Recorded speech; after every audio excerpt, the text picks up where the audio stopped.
Ólafur, gaman að fá því heimsókn. Takk fyrir.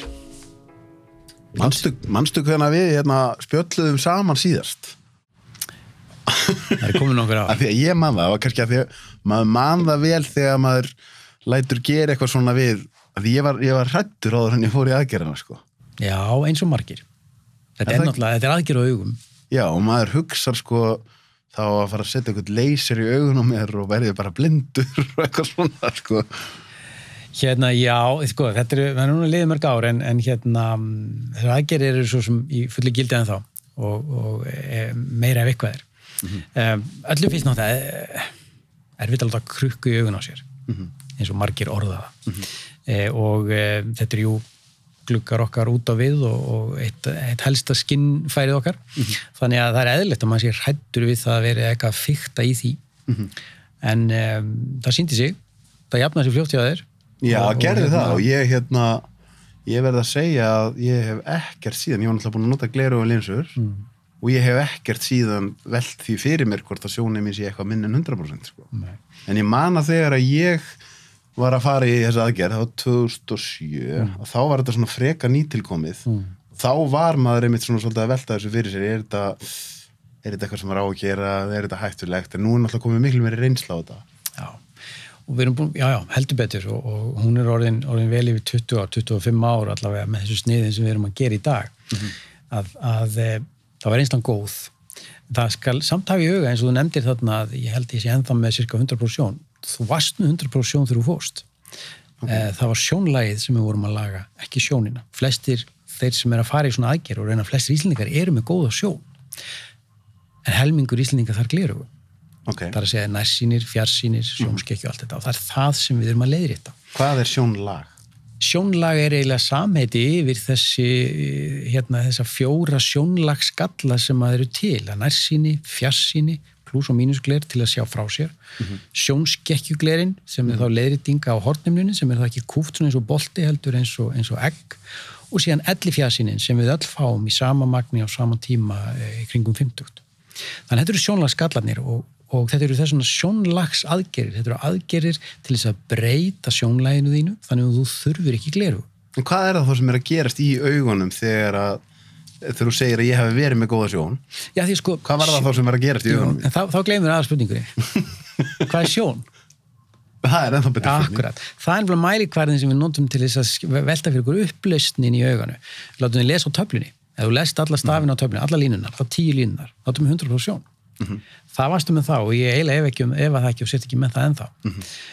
Og flestir Íslendingar sjá vel, ef maður er ekki með 100% sjón, þá er almennt eitthvað að. Og það er ekki gleraugun sem laga það. Því hvað ef að þú hefur verið með léli á sjón, settu gleraugu og skánar ekkert. Þá er eitthvað annað að. Svoleiðis að í því samhengi að þá erum við að laga sjónlagið og leysirinn breyti lögun hornhimnunum, við fórum yfir þetta, hvernig gerir nærsýnni í þínu tilviki þá gerir hornhimnuna flatari og þannig vinnum við gegn sjónlagsgallanum, breytum ljósbrotin í auganu, þannig að fókuspunkturinn er akkurat eins og hann á að vera í augbotinu. Og engin gleraugu. Er einhverja líkur á, eða er algengt að þetta byrji síðan að ganga aftur tilbaka ef einstaklingurinn hefur tilhneigingu til að þetta sé þá að fara þess átt? Sko, það er náttúrulega þekkt, við erum eiga við lifandi vef. Hornhimnan er líffæri sem er byggt upp af frumum og þegar við erum að breyta löguninni, þá náttúrulega getur það alltaf gerst eins og annað í náttúrunni að hlutinni fari aðeins á stað. Staðreyndin er svo að því er mjög misskipt eftir sjónlagsgöllum. Þeir sem eru nærsýnir eru almennt bara stöðugir, það sem eftir lifir ævinar í langflestum tilvikum. Nota bene, þeir þurfa allir lesgleraugu seinna. Það er annað, hefur ekkert með þetta að gera. Þeir sem eru með fjarsýni eða sjónskekkju, að þá er aðeins hærri prósenta sem að við sjáum einhverja breytingu með aldrinum. Þannig að í svona stóra heila er þetta varanleg lausn. Hvað er það sem er verið að gera nákvæmlega? Því ég man bara að ég láði svona hálfdópaður og ég fann eitthvað svona smá brunalykt ef mann er rétt. Já. Og hvað er það sem er verið að gera við augunum? Við erum í grunninn bara að slípa framan á hornhimnunni þinni. Við erum bara að taka vef í burtu til að breyta löguninnar. Þetta er svona eins og högglistamæður. Hann verið sem hann getur bara höggvið af, hann getur ekki bætt neinu á. Þannig að við erum alltaf að taka af hornhimnunni. Og til þess að gera þetta án þess að þú finnir til, að þá, svona því sem næst, þá búum við til flipa framan á hornhimnunni, mjög þunnan, og í þínu tilviki verður þetta gert með hnífsblaði í svona vél, svona hálfgerður ostahefill, ef svo má segja. Lyftum honum frá og svo gerum við meðferðina undir flipan og svo leggjum við flipan honum aftur, þess að þetta er svona fljótur að ná þér. Í dag hefur orðið tölvöld mikil framfyrir þessu, þannig í dag erum við með 2 leysitæki og við notum annað þeirra til þess að útbúa flipan með leysigeisla á mjög nákvæman og fínan hátt sem hefur aukið bæði nákvæmni og öryggi talsvert mikið til þess að búa til hennar flipa og svo notum við þá leysirinn til þess að breyta löguninni. Þannig að þetta er orðið mikið þróun í þessu, hraðin á leysirnum, nákvæmnin, hann trakkar aukhreyfingarnar þínar 1000 sinnum á sekundu og svo setur hann skotin 750, þannig að leysirinn alltaf undan með hvað hreyfir augun, þannig að aukhreyfingar skipta engu máli. Alls konar svona tækniatriði sem að hafa gert þetta bara, betra og bara gaman að vinna með svona góð tæki. Langar að ræða við komum inn á eftir, langar að ræða við ferðalög og náttúruvernd og fjallaferðir og alls konar. En mér langar samt að halda með aðeins við þetta, því mér finnst það svo áhugavert. Ég hef svo oft velti fyrir mér þegar að maður er að velja sér fag og þegar maður sér lækna og þegar að læknar er að velja sér svona mikla sérhæfingu. Hvað er það sem veldur því að einstaklingur segir mér langar að vera augnlæknir? Ég læri nú á fiðlu í mörg ár og þá var einhvern veginn svolítið viðværið í tónlistaskóla landsins að hann vorst að læra fiðlu og annarkvæmt ætlar að bara vera einleikari eða þú gast bara glemt þessu en ég hef svolítið gaman á tónlist og hef en ég sá einhvern veginn ekki alveg fyrir mér að það væri svona auðvild leið að fara, kannski tekkinað út á því, ég veit það ekki þannig að þegar ég var komin í læknisfræðin sem að mér fannst svona að vera kannski einhver leið að fara alveg óháð þeirri staðar en það faðir minn reyndar augnlæknir líka að þá svona hef ég alltaf haft hendislega að vera svolítið praktískur við vissum það að við í læknadeildinni vorum mikið að ræða þetta á sínum tíma, við erum öll að fara að flytja erlendis og læra og svo ætlum við að koma heim og þá erum við búið í litlu landi möguleikarnir kannski mismunandi, þannig að mér fannst þegar ég var að velja sérgrein vildi ég hafa möguleikan á skurðlæknisfræði eða lyflæknisfræði eða bæði, stofuvinnu eða spítalavinnu. Mér fannst ekkert mikill ókostur að það væri lítil vaktavinna eins og augnlækningar eru þess eðlis. Já, ég skil.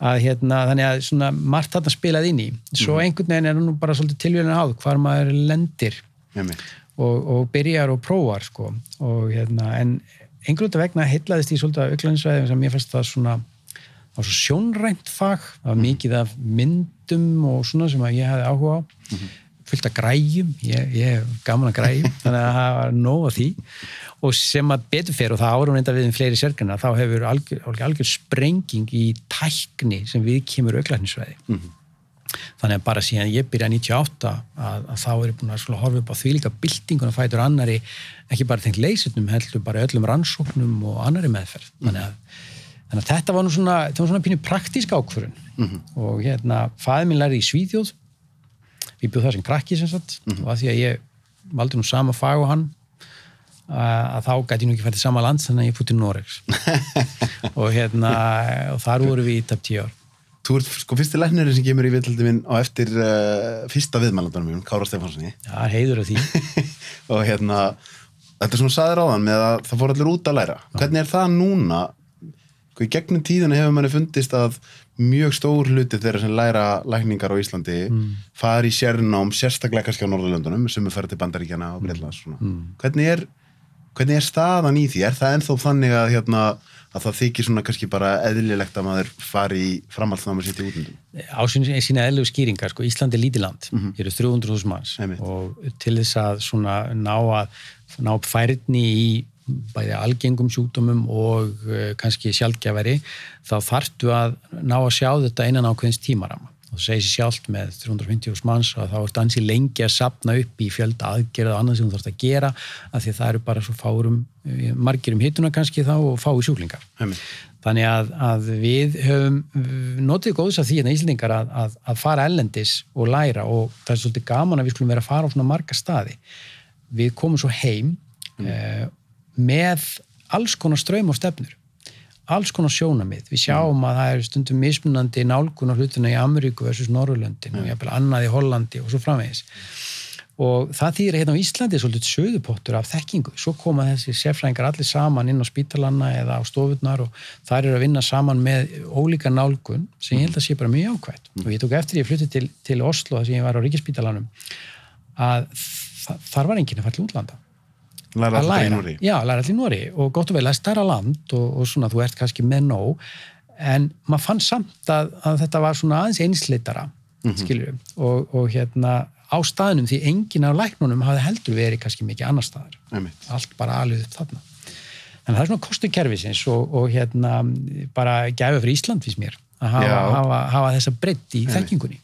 Við erum með, ég gerði einu svona fréttaskýringa þátt þar sem ég fekk aðganginn á hjartagáttina inn á Landspítala og síðan fór ég til Uppsala í Svíþjóð og skoðaði hjartagáttina þar og ég var að bera þetta saman. Og þá einmitt hugsaði maður með sér það er ekki mörg fög á Íslandi þar sem að fólk á bara tækifæri á að fara í annar land þar sem það færi jafnvel hærri laun fyrir minni vinnutíma og annað slíkt og þá hugsaði maður það er frábært að flestir skuli koma heim en það var kannski það sem ég sá það sem ég sá fyrst og fremst var allavega jafn gott fólk hér að vinna tækin jú að mikið talað það þau sé ekki nógu góð en þau voru ekki en það var aðalega bara skipulagið á spítalanum og streitulevelið var svo miklu herra hér sko. Nákvæmlega. Þá hugsa maður er það ekki eitthvað sem í stéttinni er svona svolítið kannski umtalaða því það var læknandir sem ég töluði við sem hefðu unnið á báðum stöðum, á báðum deildunum þeir sögðu, munurinn að hér úti þá kem ég í vinnuna og ég veit nákvæmlega hvað ég að fara að vinna þegar ég kemur daginn og ég er ekki að gangi öll störf og það er ekki allt svona kaotískt sko. Jú, þetta er náttúrulega það er alveg og það er ákveðin munur þarna milli landa maður finnur það þegar maður kemur út sko, að almennt hafa Íslendingar verið hérna veliðnir þeir eru iðnir, vinnusamir og er ekki að veira sér taka vaktir og duglur af vöktunum og allt þetta er svona spínu orðspori sem svona heilt yfir fer af okkur og síðan komum við heim og við erum bara duglu og drífandi á sama tíma er læknistarfið flókið þetta er erfitt, þetta er ákveðin læknislist við erum að eiga við fólk alla daga ég tek svona kortust 20 mína viðtöl svona okkur einasta degi stanslust allan daginn og þetta er svona þetta er gaman en þetta slítandi þetta tekur á og við erum kannski svona meira og meira að fann að vakna upp við það að þetta hefur áhrif og þegar að hraðinn eykst í samfélaginu við getum komið inn á það eftir samfélagsmiðlarnir koma svolítið þessi svona krafa heilbrigði, krafa að allt eigi að ganga svo vel, allt eigi að vera svo frábært og krafa að maður eigi rétt á að vera hraustur verður mikil að þá náttúrulega setur það líka streitu að lækna stéttina sem slíka, ég meina sem er öll og allt heilbrigðisstarfsfólk að reyna að gera sitt best og hjálpa fólki en svo er þetta líka að breytast með kynslónum og bara athyglisvert sem menn voru að tala innan læknastéttar en þeir voru að bera saman sérfræðinga á sérfræðaþjónustuna út í bæ á stofu og það sjá menn það að nú er hún eldast hratt sérfræðistéttin og fyrir séð að innan 7-10 ára er þriðjungur farin út úr þessu kerfi en sérfræðistéttin almennt? Já, það var eldast sögum aldurs en þeir eru með hlutfallslega miklu fleiri sjúklingakomur þar sem þeir eru nú afkasta miklu meira heldur en kannski yngri kynslóðin gerir svona meðaltali þannig að það er að vera ákveðin kynslóðskipti líka og maður finnum fyrir því að sem eðlitt er að yngri kynslóðin kannski vill ekkert vinna svona rosalega mikið setur bara önnu lífsgildi og ég fann það í Noregi mitt sem að mér fannst æðislegt við vorum þarna úti með 3 og 4 börn á þessum skemmtilega aldri 2 upp í 12-15 að ég var bara búin 3:30 svo er bara komin heim Norðmennirnir eru þekktir fyrir þetta. Já, og svo bara allar helgar þá varstu bara út í skógi með krakkana og skíðum og svona fjölskyldu vænt og við svona tókum svolítið kannski af þessu með okkur heim þú vil ekki segja við unnið akkurat þetta, eitthvað vann maður nú meira að maður kom heim eðlilega, en ég hef samt reynd að halda svolítið í þetta, maður þarf að ætla sér af og gera eitthvað annað líka. En þetta er svona umræða sem að er svona, hún er aðeins búin að vera tekin hér en samt ekki mikið, með einmitt bara kulnun og streitu faraldur innan heilbrigðisstéttarinnar og maður sér náttúrulega kannski þetta er kannski einna verst á bráðadeildunum það sem eins og á slísadeildinni það sem maður sér náttúrulega er bara stjarnfræðilegt álag á fólki en þá það einmitt kannski þetta, það ekki endilega það, jú, fólk að vinna á vöktum en það ekki endilega bara það að vinna á mikið, það líka hvernig vinnuskilirinn. Sko. Vinnuskilirinn og líka kannski bara, ég vil svolítið, ég held að sko bæði stóru spítalarnir, minni sjúkrahúsin, klínikurnar, það sem mikið umleikir, mikið að vera, mikið hraði á öllum þessu, minna það eru bæði afköst og við að hjálpa fólki og það sífellt verið að óska eftir tíma og það langi biðlistar, þannig að það allir að reyna að hlaupa hraðar. Þetta líka svolítið samfélagslegt mál þarna, að það líka bara svolítið hraði í öllu. Og mér sé sjá það rosalega vel núna í COVID og tímanum sem búið að vera og í raun samt líka árin og missirinn þar á undan, að það svona svolítið að hitna í öllu svolítið. Fólk finnur fyrir álaginu, mér sé meir og meira að vera að horfa upp á það að fólk hætt að lesa fréttamiðla alfarið, bara það bara slekkur á þessu samfélagsmiðla en jafnvel líka og því líður bara miklu betur. Til að bara ná sér niður. Já, ég meina það hefur verið heilu Halldór Ármann á Rás 1 með góðan pistilum í það sem var að tala þetta information overload. Ég kannum ekki vitna í allar þessar bækur þar sem voru að tala okkur þetta. Að það svo mikið upplýsingum sem við erum að innbyrða. Skilur. Rosalegt. Já, að maður það stundur bara velja hvað ætla ég að leggja á minnið, skilur. Og hversu mikið nenni að vera innbyrða af upplýsingum sem að gagnast mér ekki neitt, sko. Og líka bara hversu mikið getum að innbyrta upplýsingum. Já, þú veist, maður þar stundum þá bara að reyna að sóna svolítið út, sko. Ég var einmitt núna áður en ég kom að taka þetta viðtala og út í labbitúr, sko, og svo fattaði ég með úrið mitt, sko, tengt þannig að það kemur alltaf e-mailin. Bara á einhverjum stuttum labbitúr. Hvað vitleisa það? Tómvillisa, sko. Löngu búin að taka það. Tómvillisa. Já, ég þarf að læra hana fítur. Og alla notification á símanum og allt þetta pípur í og svona bara burt með þetta. Af því þetta í raun og ekkert annað en það að maður að æfa sig í enska orðinu distraction, sko. Og síðan maður á endanum bara orðin eitt stórt distraction, sko. Nákvæmlega. Og þessu þurfum við og ég finn allavega sem læknir, ég meina, uppglækna við fáum fullt af vandamálum, typist sjóntruflanir og alls konar þreytu, hausverkir og hitt og þetta og maður svona, já, ég búin að mæla og gera alla myndir og allt saman og þetta allt í góðu lagi. Hvernig líður þér? Og þá bara kemur alveg all sagan.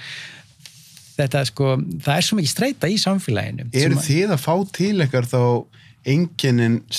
streitueinkennin sem kom í gegnum augu? Þú veist að þú getur fengið í bakið og það ekkert á bakinu. Já, akkurat, mér sama hérna, þú fara alls konar og augun náttúrulega svo sentar í öllu, þú setur og þreytur og starir og eitthvað svona, svo kemur til auglanis og bara gott og vel og gerir það og leitið þér svona útiloka eitthvað að, en þegar það kemur að því að við sem það ekkert að og ég sem að ég alltaf gaman af svona sálatetrinu og persónuleika fólks og öllu þessu sem að gerast og þá fer ég stundum aðeins inn á þá braut og ræða þessu fólk og svona bendið á að hér hægt að svona aðeins vinna með þetta. Einmitt. Og það ótrúlegustu hluti sem að koma upp úr því og maður sér að þetta aðeins aukast og ég held að flestir sérfræðingar myndu vera sammála mér í því á stofu og annar staðar að það fullt af heimsóknum sem við finnum enga undirliggjandi orsakir heldur streitan að valda þessu. Eitt sem kemur upp oft svefn, ég spyr, og ég veit í röglæknin, en ég spyr bara, hvernig sefur þú? Það merkilega margir sem sofa illa. Já. Bara þetta eina atriði, sko. Og svona, svo leiðir eitt af öðru, sko. Svo getum við farið inn í hreyfingun og mataræðið og þessu gömlu möndru sem eru alveg jafn mikið í gildi nú áður. Að þarna bara víða pottur brotin í þessu og þetta versna verulega. Já, það ekki? Jú, ég meina, ég sé líka mun á Nóri og ég koma hingað, sko, hvað þeir hafa, þannig að breytast þar líka, en hvað þeir hafa haldið mikið í svona heilbrigt mataræði og ekki ofgnótt og hreyfa sig vel og þetta bara skiptir máli. Mér finnst ég líka að finna mun á Íslandi á Reykjavík og landsbyggðinni. Já. Mér finnst allt vera dempaðra á landsbyggðinni. Já. Það svona eins og spennustíðið lægra. Já, það ekkert að vera og ef þú slekkur á símanum og því öllu, þá ertu bara í rónæði, sko. Í kyrðinni. Mér finnst það því að þú er sérfræðingur í augum og auglækningum þegar ég var að fara í gegnum mitt svona erfiðasta streitutímabila þá kveikti allt í einu á því hvað við erum náttúrulega misjöfn og það er misjöfn hvernig við tökum út áriðin. Hjá mér var það þannig að það var svo mikið augun eru bein tenging inn í heilan og þegar ég til dæmis prófaði að byrja að nota svona blue blocking og síðan rauð gleru til að blokka áreiti þá fann ég hvernig það hefði áhrif og talandi sálatrétti að bara róa mig. Augun náttúrulega útvöxt úr heilanum í grunninn, sko, þannig að þau náttúrulega beintengd inn í og og þetta alveg rétt, ég meina það verður tala svo sem alls konar bylgjur og góð vísindi sem að hafa stutt það allt saman, mikið spurt þessi bláu glerugu og maður hefur engin sérstök vísindi, maður veit sem að geta bakkað upp að þetta sé virkilega svona þarft, en það misjant bara hvað virkar fyrir fólk og sjálfsagt að prófa svona einfalda hluti til þess að hjálpa því aðeins. Algengasta vandamáli við skjávinnu náttúrulega birtust í annars vegar og svo bara hreinlega þurr augu, það nú annað sem fólk gleymir stundum því að við búum hérna á Íslandi með allt og kalt og þurrt loft meðaltali, við erum öll innandyra með tölvuviftur og svona oft léleg loftrasting, sitjum og störum á tölvuskjá og ég segi nú ekki annir, við erum gerð til þess að vera úti á sléttuna veið antilópur, ekki glápa á tölvuskjá og það veldur því að við bara erum þreytt og það er ekki að við erum að vinna nálatöku, þá eru augasteinarnir á fullu að fókusera og það veldur ákveðni þreytu, en við gleymum oft að blikka og þegar við erum þar ekki með svona svolítið stípla fitukirtla, vantar svolítið oljuna í tárin og svona þá verða bara augun þurr. Hvað gerist þegar augun í mann er orðin á þurr? Hvaða áhrif hefur það á mann? Eitt aðalengin augþurrs er að þú fær táraflóð. Það lekur úr augun, sérstaklega í vindi og það er merkjum að þau eru ekki alveg nú góð. Svona stuttaútgáfan af þessu er að tárafilma samanstendur úr fitukirtlunum og vatni úr tárakirtlinum. Og þessi olía úr fitukirtlunum á að blandast vatninu og mynda þessa filmu. En hjá Íslandi erum við með svo kulda og öllu þessu, þá er þetta allt stíplað. Við fáum þessa kvarmabólgu, við fáum þennan kláða, stýrurnar á mótnana og allt þetta og við fáum pirringjögurum, sangkotnatilfinningu, lekur úr þeim og vindi og svo framvegis. Og einfalt ráð er með heitum bökstrum og þrífa augun aðeins og nota gervitárun á milli að þá getur alveg haldið nokkuð góð. Algengt vandamál sem að enginn pælir í og ég raun og þetta flesti sem finna fyrir þreytu við tölvu að prófa þetta, sjá hvað það gerir og sjá hvað það hjálpar. Já, því eins og ég sé alltaf þegar að ég skrifaði bók heilsu og þegar ég er að tala heilsu og sé ég alltaf að ég er bara að tala út frá mér sko. En ég upplifði mitt mann eftir að ég var að keyra í Kaliforníu, þá var ég að keyra frá Los Angeles og upp til San Francisco eftir að koma myrkur og það er alltaf að fá bílljósin á móti á mótumferðinni. Og þetta var að fara að pirra mig svo rosalega að ég bara með langaði frá öskra. Svo keyri ég sömu leið tilbaka á sama tíma dags með svona glerugu. Sallarúlur. Þá áttaði maður, þarna sem ég áttaði maður, vá hvað augun eru mikil tenging inn í heilan. Já, það gerir það, en bara þess að þetta sé tár, eða út með þurr augu. Því að yfirborðið á augunum er þurrt, þá tvístrar ljósið meira. Það er svolítið skemmtileg pæling, þetta er einfald vegna þess að ef þú tekur vatni í burtu, tárafilmin í burtu, hvernig er hornunan? Jú, hún er glær, en ef þú skoðum smásjá, þá er hún öll svona í því að frumunar eru óreglulega, það er ekkert alveg slétt. Þannig að ljósið lendir á því, það fer eins og tvistra gler. Hvernig leysir náttúran það? Jú, hún býr til vatnsyfirborð og yfirborð vatns er alltaf slétt. Okay? Þannig nærðu með því að búið tárafilmina, þá kemst ljósið beint í gegn og inn í augbotninu alveg óbjagað. Þannig að þurru augu hafa áhrif á sjónskerpuna líka nefnilega. Það er alltaf áhrif.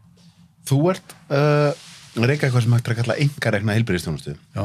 Þó að sé náttúrulega, á Íslandi náttúrulega það er alltaf ákveðin tenging, þetta er öðruvísi heldur en kannski einkarekstur í Bandaríkjunum og svona.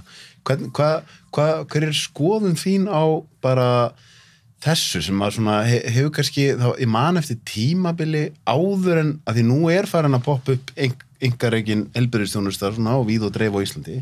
Ég man eftir tímabili fyrir einhverjum árum þar sem að það var bara svona einhvern veginn að þetta yrði bara endir heilbrigðiskerfisins að því þá myndi ríka fólki geta borgað sér fram með kerfið og eitthvað svona. Hvar erum við stödd í dag og hvað sérð þú fyrir þér ættum við að ganga lengra í að leyfa einkaaðilum að gera hluti fyrir utan spítalana? Mér finnst þessi umræða hafa eiginlega aldrei komist upp úr pólitísku skotgröfum hægri og vinstri. Sammála því. Þetta er bara, það vantar algjörlega að setjast niður og taka einhverju skynsamlega nálgun. Er þetta ekki bara umræða sem við tökum yfirleitt ekkert? Sem samfélag? Nei, við getum það ekki og það er að kristalla svolítið í mörgum öðrum málum líðandi stundar sem að við náum einhvern veginn aldrei að taka almennilega umræðu. Og þetta helgast pínlítið af svona hvaða orð við notum. Eins og ég hjó eftir í byrjun sjón og sjónlag. Þú notar eitt orð sjón. Í staðin fyrir að splitta þessu upp, tala réttu hugtökin og koma því á hreint, þá getum við fara að tala saman. Sama gildir þetta. Einkarekin heilbrigðisþjónusta. Hvað er það? Einkarekin þýðir að sá sem að rekur stofuna, hann sér reksturinn sjálfur, borgar húsalegu, laun, ræði fólk og skipuleggur sína vinnu og allt þetta sjálfur. En hvernig einkarekin heilbrigðisþjónusta á Íslandi að öðru leyti? Jú, hún að vinna á samning við ríkið. Það að segja, hún í raun og veru partur af opinberu heilbrigðisþjónustunni vegna þess að sjúklingur sem kemur á stof út í bæ eða inn á sjúkrahús, hann finnur engan mun í grunninn á hvað hann þarf að greiða fyrir eða einhver munur á aðgengi. Það breytir einhver hvaða laun og hvað mikla peninga hvort þú eru aðgengi af þjónustunni. Einkareksturinn eða opinberi reksturinn að þá sami aðilinn sem borgar fyrir þjónustuna. Og en einkarekstur eins og þú hugsaðir í Bandaríkjunum, það bara læknastöð, dæmis, eða sjúkrahús sem hefur ekkert með opinbera þjónustu að gera. Það bara þú tryggir hjá tryggingafélagi og svo leitar alltaf til þess að sjúkrahús ef eitthvað bjátar á, af því að þú tryggður engarlega og ríkið kemur hvergi að þessu. Það þýðir ef þú átt ekki pening til að kaupa nógu góða tryggingar að þá getur ekki fengið þá þjónustu sem þú þarft. Eins og við vitum.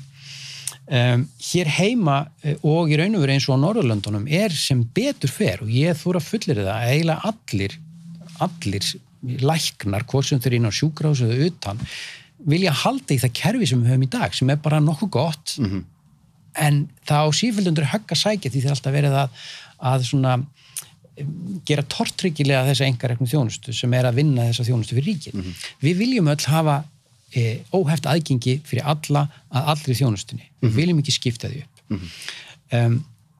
Þannig að í mínum huga þá ekki endilega ríkið besti aðilinn til þess að reka öll fyrirtæki. Vegagerðin löngu hætt að byggja vegi. Þetta outsourcað. Hver borgar það? Ríkið. En það fá aðra aðila til að vinna verkið samkvæmt ákveðnu stöðum. Og þetta sama gildir fullt af hlutum og mér finnst það viss þjónusta sem erfitt að reka, sem svona eins og bráðaþjónusta, sjaldgæfar meðferðir, þá þarftu að reyna að hafa einhvern eitt stað. Þannig að ríkisspítalinn, landsspítalinn okkar algjört fjöregg sem við þurfum virkilega að passa upp og hafa gott. Við erum öll góð í því. En það sem við höfum vantað upp á þetta að stjórnmálamenn sérstaklega sjái kostina við það að spila á bæði kerfin. Að þjónustan utan sjúkrahús sem greidd af ríkinu getur unnið saman með spítalanum og öfugt. Ég skil. Að þú þarft ekki stóra umgjörð einfalda hluti, þú getur ekki mitt fag til dæmis þegar við erum að skipta augasteina. Bara, þetta einföld aðgerð sem gerð á 10 mínútum. Hún þarf ekki heilt sjúkrahús undir sig. Eða þú getur tekið minni aðgerð í hálsnum og eyrnalækningum eða sjáðu orkuhúsið með allt sem þeir gera, stærri aðgerð og svo framvegis. Og þetta að breytast hratt. Ég meina þegar ég fór í Öglandsvæðina þá þurfti langar innlagnir fyrir aðgerðir sem í dag fólk færið kaffibolla og fer heim. Þannig að þetta breyst mikið á 20 árum. Þannig að En ertu þá ekki svolítið að segja að við gætum gengið miklu lengri í þessu? Jú, vandinn að það engin umræða sem á sér stað almennilega það hvaða verka á að gera hvar. Það sem síðan hefur gerst, sem að gera vandan enn erfiðari, að það verður svo mikil tækniþróun. Ég nefndi að það græjurnar í Öglandsvæði sem eru komnar til viðbótar, allar rannsóknar aðferðina sem við getum gert. Að þær hafa aldrei ratað inn á gjaldskrána hjá sjúkratryggingum sem dæmi sem hefur gengið svona svolítið brösulega að uppfæra vegna þess að þetta eru dýr tæki sem að kosta bæði mannafla við að nota og lesa úr myndum og að endurnýja og halda við að þetta náttúrulega bara kostnaður þá í augum ríkisins þannig að það hefur gengið illa að koma þessu almennilega inn og endurnýjun þar alveg til dálítið erfið en ég til að með réttu samtali sem hefur finnst mér vanta pínlítið að þá sé hægt að gera þetta hagkvæmt fyrir ríkið þannig að við og okkar krónur, heilbrigðiskrónur að þeim sé rétt varið. Mér finnst þetta svo rétt metið þá þegar þú tala þetta mitt að því ég kem úr fjölmiðlunum og þá sé ég þetta svolítið svona eins og með þeir eru að horfa á RÚV með fullri virðingu, ég ekki að gagnrýna kollega mín á RÚV. Þarf allt þetta risastóra hús, snýst þetta ekki hvað á skjánum?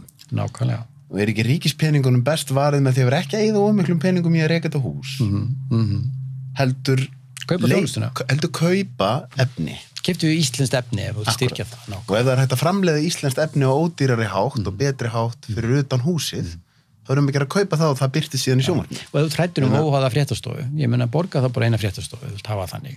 Akkurat, ég meina, klárlega, og þá myndi ég segja alveg eins og þú ert að tala með að það er ákveðin kannski grunnþjónusta á spítalum, það er ákveðin grunnþjónusta sem RÚV ætti að vera með, til dæmis eins og Rás 1, Rás 2 er síðan aftur orðið aðeins vafasamara.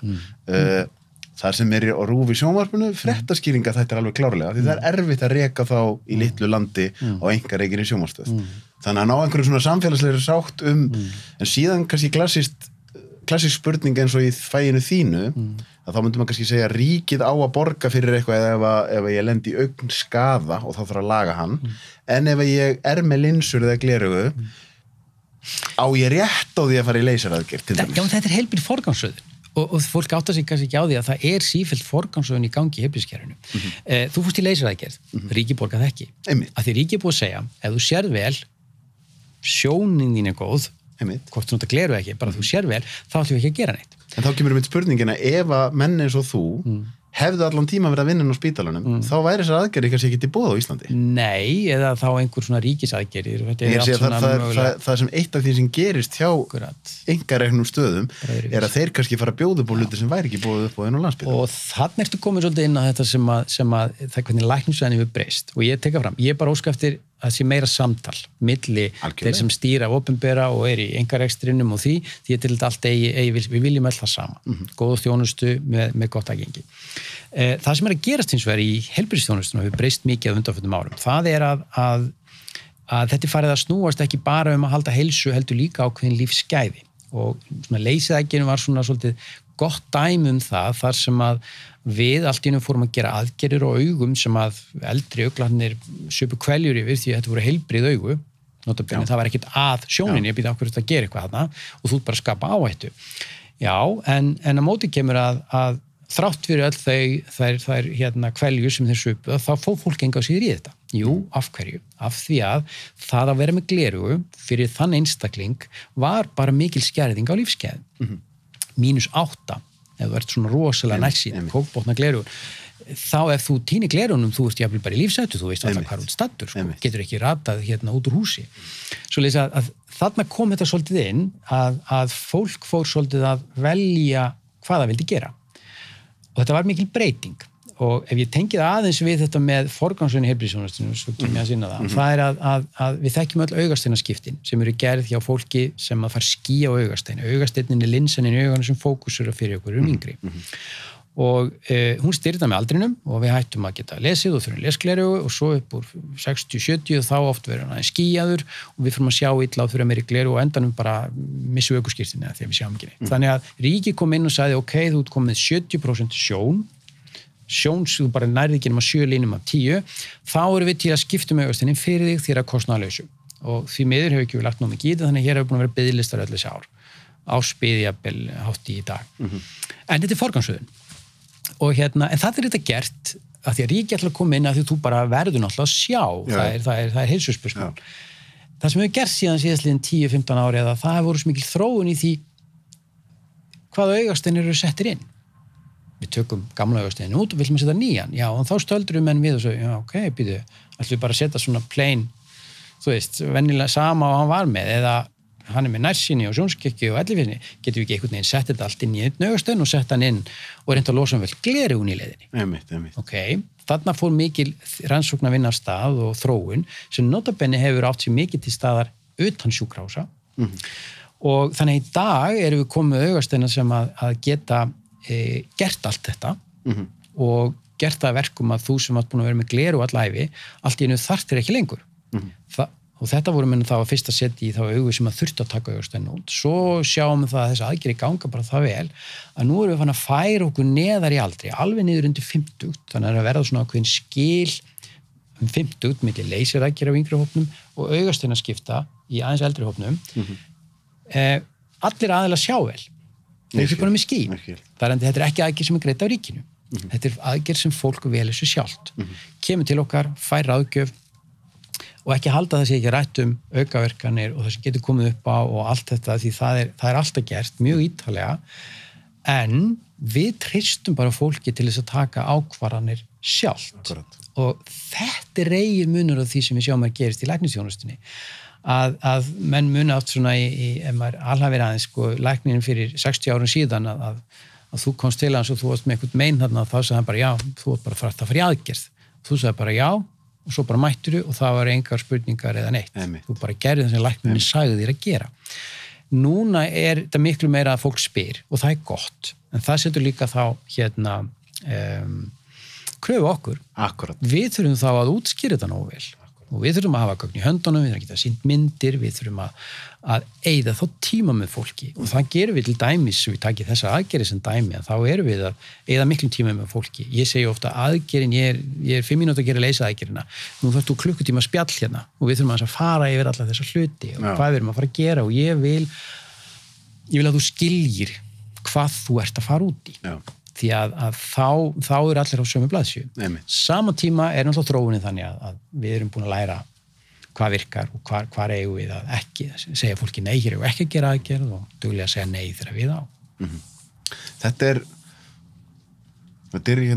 er svona kjarnaumræða sem að með svona einhvern veginn er svo að því þú nefndir gamla læknunum, ég kannski besta dæmið hjá mér er þegar ég var einhvern veginn komið með svolítið útbúngun vinstra megin niður í baki. Velkomin í hópin. Og þar var einn læknir sem segir við mig, já, þetta bara lítur ekki vel út, það bara gæti verið að það sé sniðast bara að fara í brjósklósaðgerð. Svo talaði við annan lækni sem var einn færasti bæklunarskuralæknir í Íslands. Hann sagði, það sem þú gerir núna er að þú bara ferð og hreyfir þig nógu mikið og lappar nógu mikið ósléttu og styrkir allt úti í kring og bara aðgerð ekki að ræða. Nákvæmlega. Og þarna er einmitt þetta sem maður hugsar sko út frá ykkar sjónarhóla sem hlýtur að vera að gerast núna er að það komi Google. Þannig að þeir sem koma til ykkar eru miklu upplýstari kannski heldur en var fyrir 30-40 árum sem þýðir það að þetta er ekki lengur einhvern veginn bara svona, við ætlum að gera þetta og þú hefur ekkert það að segja sko. En maður þarf að vera læs á Google.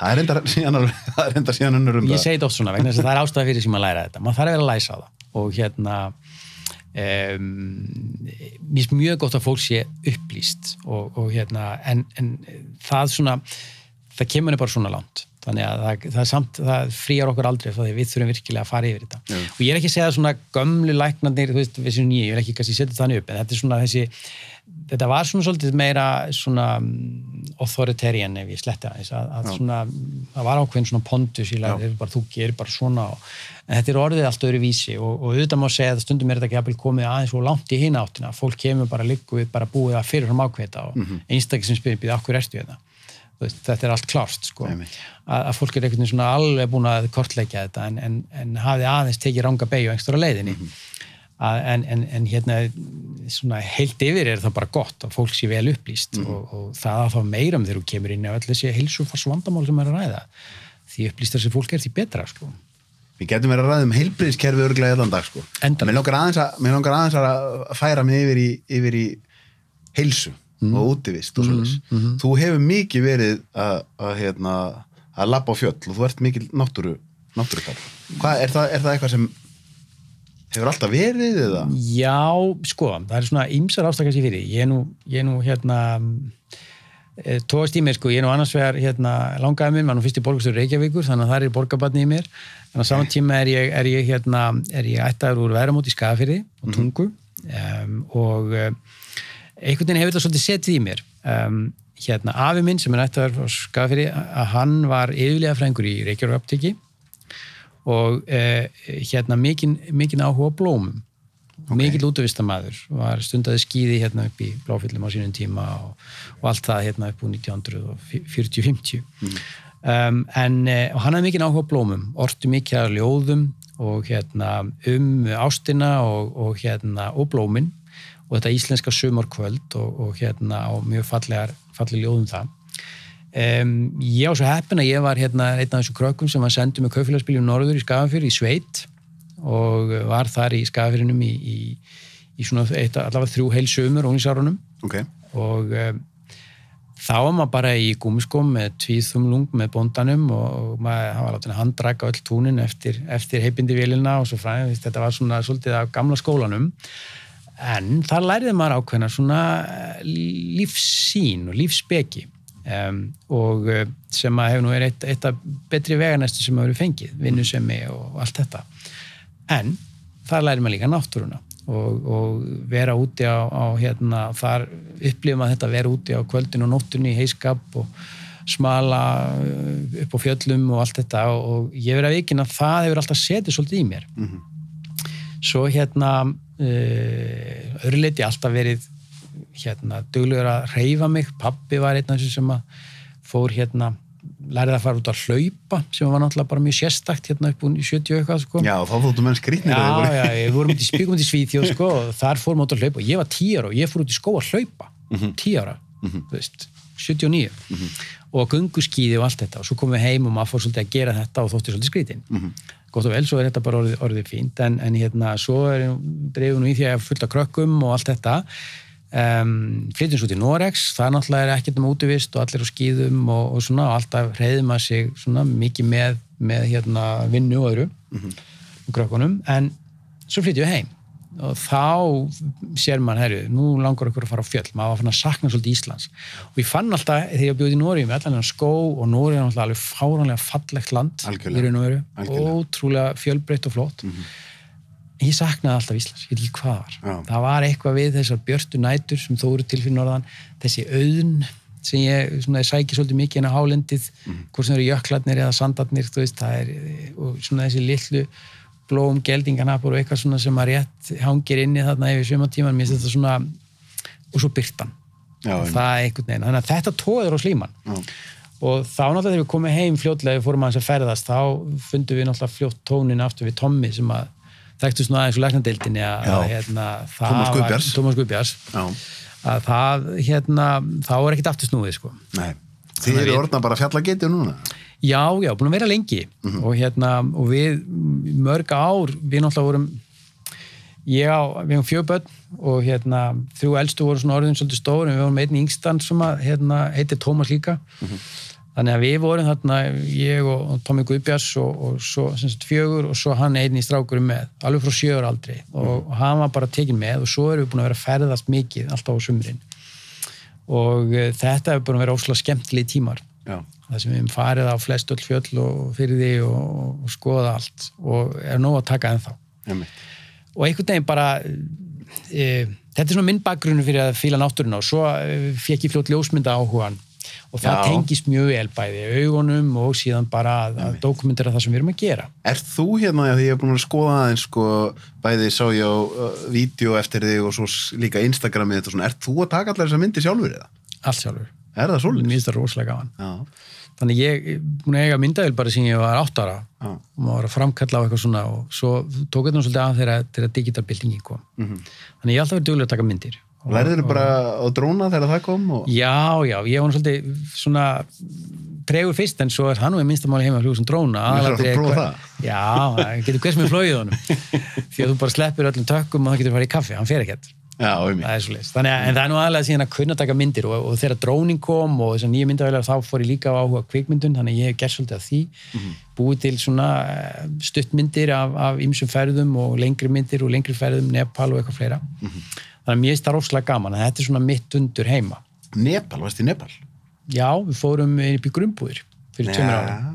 Þú og við erum í svona ferðahóp sem heitir Ísbirnir. Okay. Sem að er bara alls konar fólk sem að hefur gaman útivist og er létt og skemmtilegt, fyrst og skemmtilegt og svona og við ákvæmum að fara með Leifur Örnum við að bjóða upp á ferri þarna og hann er svona í hópnum með okkur. Grunnbúðirnir Everest? Grunnbúðir Everest, þannig að við fórum og tókum þarna 3 vikur fyrir 2 árum. Hvernig, ég verið að velta þessu svolítið fyrir mér að þetta sé svona eitthvað sem ég verið að gera eitthvað í hann. Hvað fær maður háttu? Er þetta 4.500? Nei, þú ferist upp í 5 og 7 5.700? Já, hæst sko. Og þetta er svona aðlögun og Leifur alltaf búin að fara þetta marga oft og 2 ára upp og allt það og gerði þetta bara mjög vel. Sérpa með okkur sem bera megna dótinu og þetta er svona þetta er allt annar heimur. Þú ert nú búin að ferðast meira en ég í svona aðeins í frumstæðri staði. Aðeins, já, Nepal samt eftir. Nepal eftir og afskaplega gaman að koma þarna, Kathmandu og síðan upp allan Kumbudalinn, fljúa til þessara flugvallar Lukla sem er hérna á einhverju klettasillu og allt þetta er allt mikið ævintýri. Og þú veist, ekki líka bara eitthvað mystík, jafnvel þó maður fari ekki alla leið upp, að vera í Himalaya-fjöllunum og vera með Everest fyrir framan sig. En það gleymist stundum að þú í 5.700 metra hæð, þá ekki Everest nema, 3 eitthvað í viðbót. Já, það bara saman getur fengið í Ölpunum, sko, þessi hæð. Þannig að það virkaði ekki 8.000 metrar, skilur við, startu við fyrir neðan Hnjúkinn og það eru 2 og 1 að nöfn, sko. Þannig að þetta er svona hlutvöldin eru, en þetta er svona hrikalegt landslag og svoleiðis. Mér finnst ofslega gaman að koma hana og heimsóttum þannig að búta musterinn og allt þetta. Mjög sérsta þjóðfélag, mjög primitíft á margan hátt og áhugavert. En ef þú vilt byrja með að benda á fallegasta landi, þá er Ísland alltaf best, sko. Já, þú setur það með.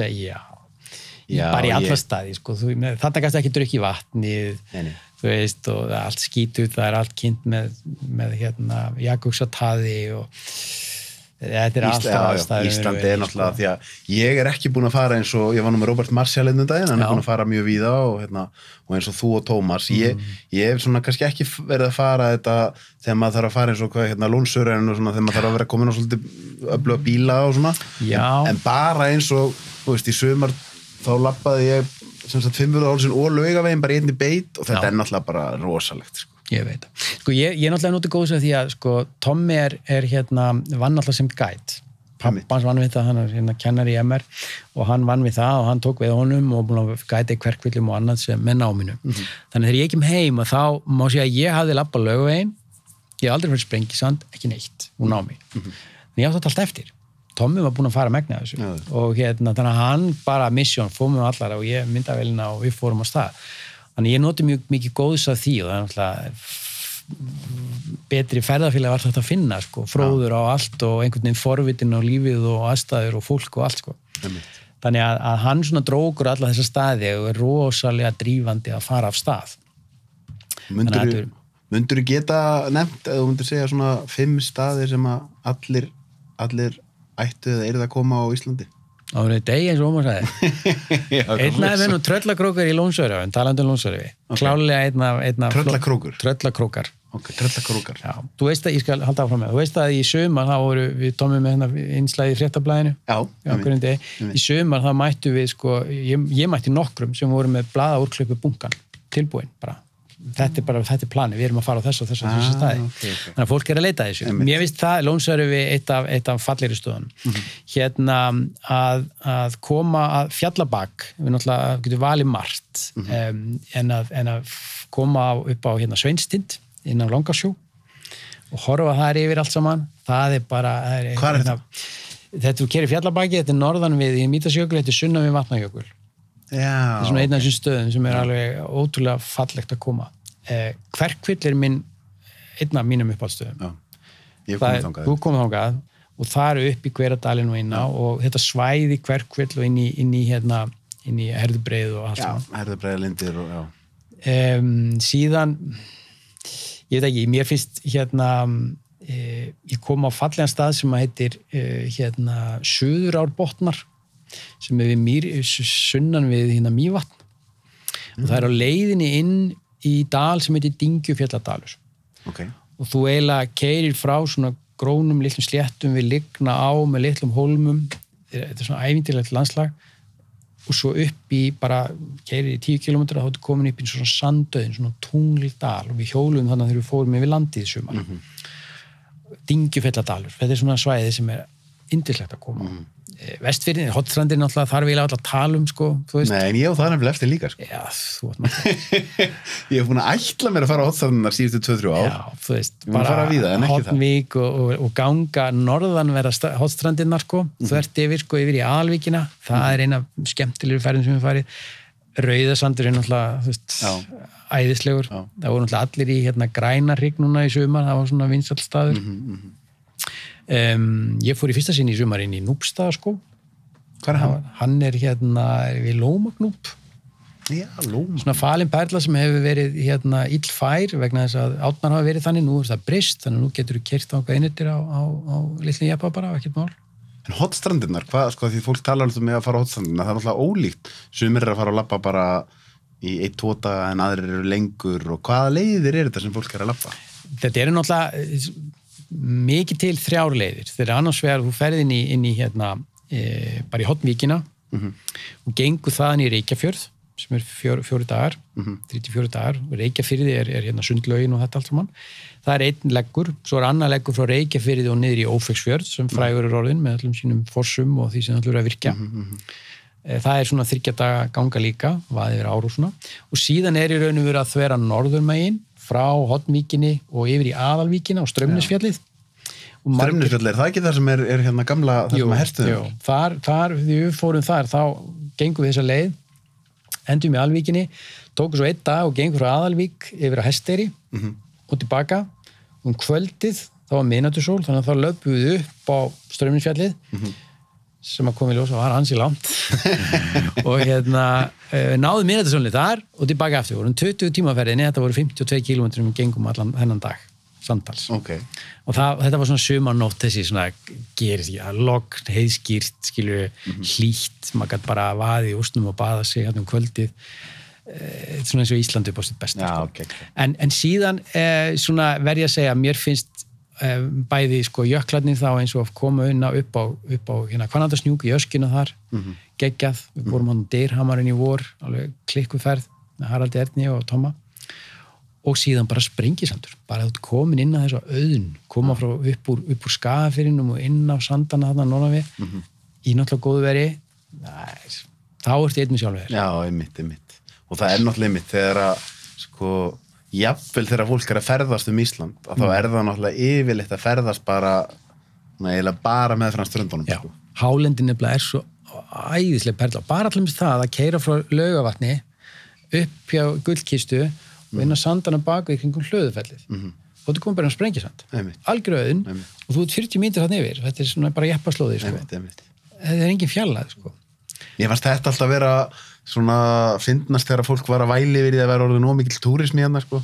Ísland svo stórt og það alltaf lang flestir eru bara á nokkru stöðum þannig að maður jafnvel þegar túrismin var upp á sitt best þá labbaði ég einhvern tíðan á sko frábærum góðveristegi á aðal tímanum yfir sumarið og ég mætti bara kindum þegar ég var að labba Leggjabrút sem hérna bara rétti á Reykjavík Nákvæmlega.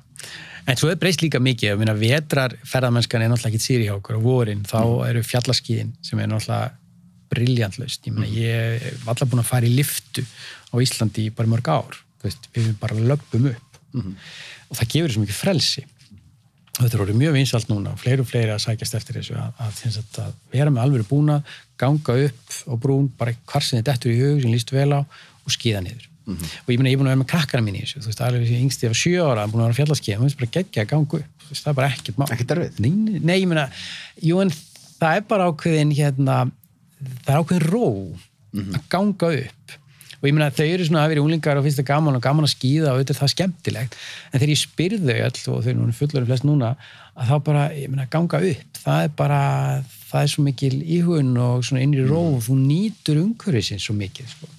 Er það ekki líka þetta? Heilin í okkur svo frumstæður að það er einhvern veginn svona þegar þú ert búin að vera að lappa upp sjálfum með skíðin þá það meiri verðlaun að skíða niður tímir alltaf bunnunni niður sko. Og við fórum núna með hennan ísbjarnahóp hérna Hvítasunna, þá fórum við norður í Látur til Dalvíkur, sigldum yfir Eyjafjörð núna í byrjun júní COVID var svona búið að slaka þess á og hérna sigldum hann yfir lengst norður í Eyjafjörðinum og við gullnum ströndina það er lítið skáli ferðafélagsins og við tjöldum og voru hann í 3 daga á skíðum gistum bara tjöldum og svo bara settum okkur skíðin og svo skíðum upp og tókum alla tindana og skörðin og allt saman hann og komum svolítið niður og grillum og fínt og þetta er bara í kvöldsólinni, það er hann komið fram í byrjun júní En það maður lítur að þurfa að kunna samt á svo maður sé ekki að lendi í einhverjum vandræðum Jú, þú þarft aðeins að hafa lært en þú þarft fyrst og bara að kunna skíði og svo nógu hópum ferðafélagi búin að vera með kenningar með þetta að kenna fjallaskíði og svo framvegis Svo hefur við verið að prófa ferðaskíði sem er svona að ganga á jöklum og meira flatlendi, við hefur mikið verið á gönguskíðum Ferðaskíði, það er svona þeir sem fara á jöklunum með pulkurnar þú veist yfir og svo gönguskíðin sem eru Fossavatn og við erum að fara í Vasagöngurnar Já, Vasagöngurnar, ég ætlaði að spyrja út í það hvað er þetta langt? Það eru 90 kilometrar 90 kilometrar á gönguskíðum Hvað er það því ég hef aldrei farið á gönguskíðum? Já, það er Hvolsvöll En hvað er það að fara 90 kilometrar á gönguskíðum? Hvað er það erfitt í samanburði við til dæmis að hlaupa eitthvað? Sko, Ég get myndið til labba sko 90 km fram og tilbaka en ég myndi ekki hlaupa marathon. Ég skilji, ok. Það hefur svolítið með nýjan að gera sko. Gönguskíin Samstæðist á að hann hafa labba 52 km á einu degi. Já, ég hef gert það, já, og það visslega tekur á þetta er náttúrulega hérna, en það er svolítið annan hlaupa. Hefur gengið á Hnjúkin? Kannal þessum? Nei. Heppið þú, þetta er rosa gaman. Ég ætlaði að fara hann einhvern tíðan fyrir Kára nokkrum árum, en þá var orðið þegar ég ætlaði að fara, þá var orðið aðeins og seint. Það var byrjað að brána. Ég menn, það er svona 2000 metra hækkun, þetta eru 24 km hvað þetta er fram og tilbaka og mikil hækkun og snjó og allt þetta og það tekur þig allt frá 12 upp í 18 tíma. Það er erfitt. Það er svona, myndi ég segja, svipað og fara 90 km á gönguskíðum því að þú náttúrulega rennur og ítir og allt þetta sko. En gönguskíðin fara svo vel með þig. Það er engin högg á hnén eða neitt sko og þetta er mjúk hreyfing. Þetta er alveg sportið til að eldast í seinna sko. Hefur þú verið að hlaupa eitthvað? Ég hljóp svolítið mikil að byrja með. Svo bara svona bak og hné er eiginlega þannig að ég er eiginlega hættur því. En svona utan með það? Það væri það eitthvað helst. En við hefum bara valið að fara það frekar í fjallahjólin. Hjólreiðar almennt sem við líka með skíðin og svo bara göngunar. Ég eiginlega maður alltaf bæta við sig, en ég held að þetta sé bara ágætt. Já, það er nú, það vantar ekki áhugamálinu. Nei, en utanvegahlaupin og náttúruhlaupin eru bara frábært. Ég til að það sé allt annað heldur en þessi malbyggshlaup. Það er bara miklu betra fyrir líkamann. Já, miklu betra. Tventólíkt. En talandi alla þessa stað á Ísland og náttúruvernd, hver er að þið Tómas hafi verið að láta svolítið til eitthvað taka þar? Heldur betur. Og þið fenguð verðlaun fyrir umfjöllun. Hver eru helstu að því það kom tímabil, ég man þegar ég var í fréttamennskuna sem var mjög mikið, það var Kárahnjúkavirkjun og svo þessi, það sem voru svona stórmál. Hver eru átakalínurnar núna? Er einhverjir staðir núna það sem er hætta að það sé verið að setja eitthvað, gera eitthvað óafturkræfan skaða ef við getum orðað á þannig? Sko, allt er þetta náttúrulega breytingum á því sjálfu sér og það verður þróun í öllu, orkugjöfum sem öðru. Þegar við Tommi, Ómar Ragnarsson var náttúrulega búin að vera og hún í Brattholti sömulegis líka, fólk er búin að berjast fyrir því að passa upp á náttúruna lengi. Ómar Ragnarsson var svolítið eins og að berjast við vindmyllur á tímabili því að hann fekk aldrei gehör fyrir það sem hann var að gera. Hann var að reyna að sýna hverju var verið að sökkva með lóninu og hversu miklu var verið að raska, hverju var verið að fórna. Og hann flaug hérna yfir og tók myndir og gerði svona og svo var þetta sýnt föstudag á RÚV í hálftíma og that's it og mistur aði það var ekkert vídeótæki en það var það ekki þetta að sína þannig að ég rökkaðis við, það var í Kverkvellaskála fyrir einhverjum árum síðan þar sem að það gekk slideshow ég nefnilega bjóð út að Kárahnjúkavirkjun var og svona þetta var hana og það sýnt slideshow frá Kárahnjúkasvæðinu og frá stöðum sem var búið að sökkva og ég allt í nú rökk við heyrðu ég hef aldrei séð þessa myndir, ég hef aldrei séð hverju var verið að fórna. Og fór aðeins að grafast fyrir og sá það að það voru búið að gera svona myndir og svona, en þetta hefur einhvern veginn ekkert verið efni sem verið sýnt mikið og gott og vel, þetta er búið og gert og allt það.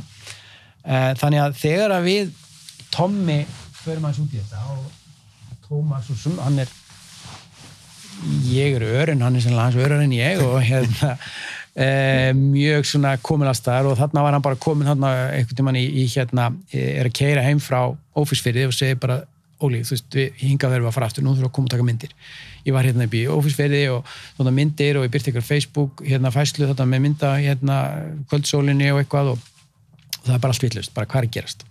Þannig að við förum þarna aftur og þá er svolítið hugsunin svo að þarna er þetta á að fara stað með virkjun og sem að þýðir það mikið jarðrask og að það á að fórna ákveðnum hlutum. Og það sem við gerum að við fórum þarna inn eftir og tókum myndir af öllum fossunum, röðunum, lónstæðin sem á að vera og hvar á að leggja veg og svo framvegis og sýndum þetta.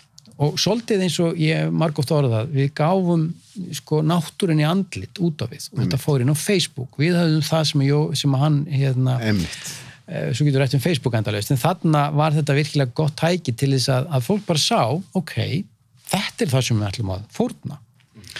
Og það var svona töluveri vakning í kringum þetta og fólk fór svona þess að hugsa og ræða.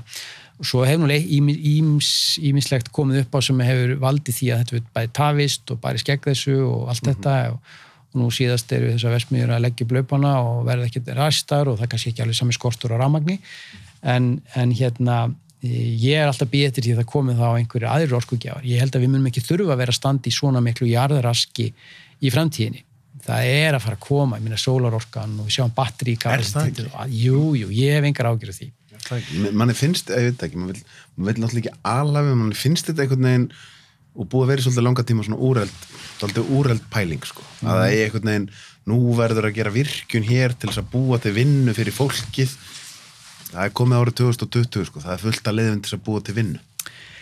Klálega, sko, en ég held bara að þetta muni leysast að sjálfu sér. Að við eigum ekki þurfa að fara út í svona mikið jarðrask til þess að ná þessu markmiði.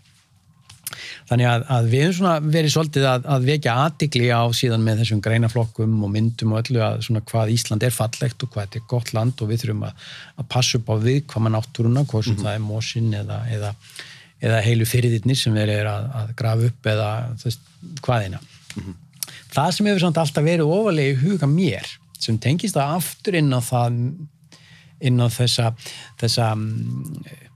fallegu sumarnótt í júní upp á heiði og spóinn og þú ferð og tjaldar í ró og næði og getur fengið að vera þarna í friði. Það er rétturinn okkar til þess að ferðast landið. Rétturinn okkar til þess að fara það gangandi, hjólandi eða hvað þú gerir, fá að henda niður tjaldi og njóta útiverunar í þessum afrétti sem við eigum. Og þar svona strangar svolítið á vegna þess að sko náttúruverndun fer svolítið mikið yfir í friðun og þjóðgarir þýða þá boð og bönn sem við sjáum núna vera að berjast vonarskarðið, má hjóla eða ekki, má fara á hestum eða ekki og það eru, þú veist, menn vilja tala um að banna snjósleðaferðir af vetrum þegar það er bara snjór og það er ekki veldan einum skaða og svo framvegis. Þarna held ég menn vera að stíga á svona pínlítið valja til jarðar. Þarna eins og í heilbrigðiskerfinu finnst mér aftur vanta á samtalið. Og ég vil standa vörð þennan almannsrétt eins og Svíar og Norðmenn eru með að þú mátt ganga allt land, þú mátt ferðast allt land og það er bara ótvíræður réttur. Og ég veit að í nýlega uppfærin lögum var verið að þrengja svolítið að þessum rétti okkar. Og þegar þjóðgarðarnir koma þá setja þeir sínar eigin reglur og þá allt í einu þar orðin einhver stýring og stjórn og stofnun sem ætlar að fara að stjórna þessu. Ég er fullan skilning á að þessu þurfi að stýra og að einhvern veginn þurfi að hafa áhrif á aðgengið. En mér finnst bara, ég ætla nú bara að leiða mér að vera svo sveit og mér finnst bara að við eigum að geta farið svo lengi sem við göngum vel náttúruna. Geta gengið hana, hendinu tjaldi á þess að trufli neitt og við eigum að hafa réttið á þess að einhver sé að koma einhver stjórn eða eitthvað að stýra því. Mér finnst það mikilvægt, þannig að þetta tóa svolítið á. Við þurfum að vernda. Þess vegna hefur mér fundist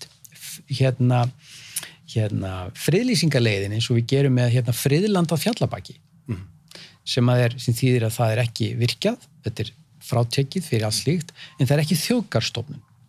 Skilju, þannig að það er friðland, við vitum það öll, við þurfum að passa að ganga vel ég meina, jeppar og meira sér göngufólk með stafi og hestar og hjól, öll geta þau skemmt náttúruna. En við þurfum að læra svolítið og taka samtöl að lifa í sátt og samlyndi. Ég tek gott dæmi sem ég heyrði, ég þekki ekki sjálfur, á Skotlandi, þar sem var eitt þjóðgarður sem var mjög vinsæll lengi og svo dalaði vinsællina rosalega.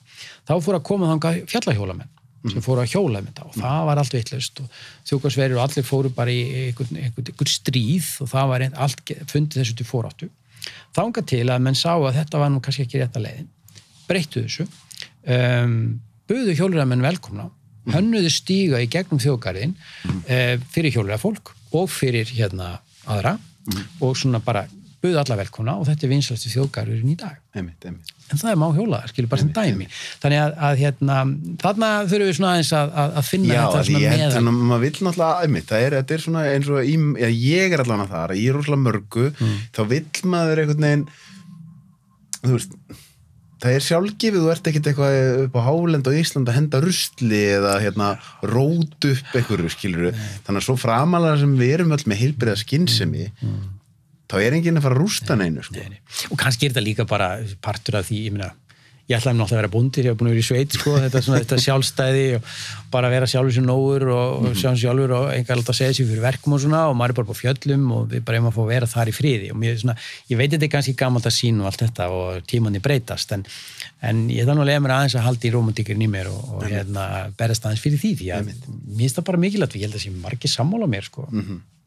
Alveg örugglega sko, alveg örugglega en að því manni svona, en þetta samtögna það komu tímar þar sem að þetta voru jafnvel bara stærstu átakalínurnar í íslensku stjórnmálum eins og þegar Kárahnjúkavirkjunni var og svona og maður hefur einhvern veginn á undanförnum árum hefur maður ekki orðið var við þetta séu svona mikil átök í kringum þetta sko. Ég held að líka við með ýmsileg, það séu þarna hjá sem sjáum dreifikerfi til dæmis, bara með því að skiptum línur og skiptum spenna og svona þá gátu við aukið nýtingunum 20%. Við erum að fá batteri Elon Musk að framleiða sko, ískapabatterí fyrir heimilin og þá bara hleður þú á afgangsorku og svo framvegis, þannig að margt að gerast fyrir utan alla litlu orkugjafana sem við getum fengið sem eru handtægir og ganga í 100 ár sko.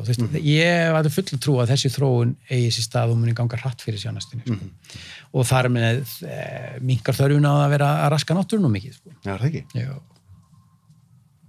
Hvað maður tala meira? Heilbrigðis, ég maður fara aðeins aftur í færa okkur aftur í heilbrigðis. Nei, ég ætlaði að tala við ferðarlögn. Mér langaði aðeins að því við vorum að tala falleg lönd og Ísland náttúrulega alveg klárlega fallegasta landi, ég er sammála því. En þú hefur komið til land sem að mér finnst rosalega falleg líka, sem er Japan. Og ég myndi segja sko að fallegasta borg sem ég hef komið til, eða svona fræðið í kringum borginni er Kyoto. Komstu þangað þegar þú varst í Japan? Nei. Og mér langar að fara á okkar. Það er rosa fallegt. Já, og okkur langar að fara aftur. Við syns að ástæðan fór til Japan var að við ferðast mikið með krakkana og okkur langaði svo að fara á fjallaskíði á Hokkaido eyju sem er norðan við Japan, 2 tíma flug frá Tókjó. Okinawa fyrir sunnan og Hokkaido fyrir norðan. Já. Og þannig að við og vorum með íslenska farastjóra Einar Ísfeld hjá þeim fyrir norðan í Arctic Heliski. Já, ég þekki hann var mikill vinur minn enn í Galanda Já, æðislegur og konan hans er sko, þau voru með okkur ásamt honum Hiro sem var japansku gæt og við fórum fjölskyldan sem sagt flugum til Tókjó skeðuði eftir, flugum svo til Thailand þetta var yfir jólin, vorum þar í 10 daga, komum svo aftur rétt fyrir gamlárskvöld til Tókjó, vorum á gamlárskvöld í Tókjó Hvernig var það?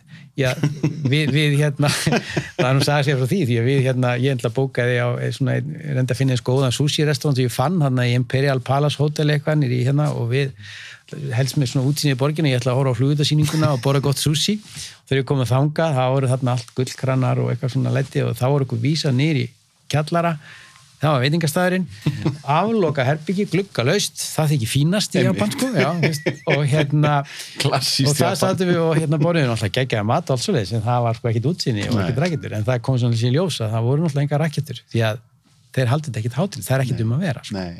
Þeir sitja bara heima hjá sér sko.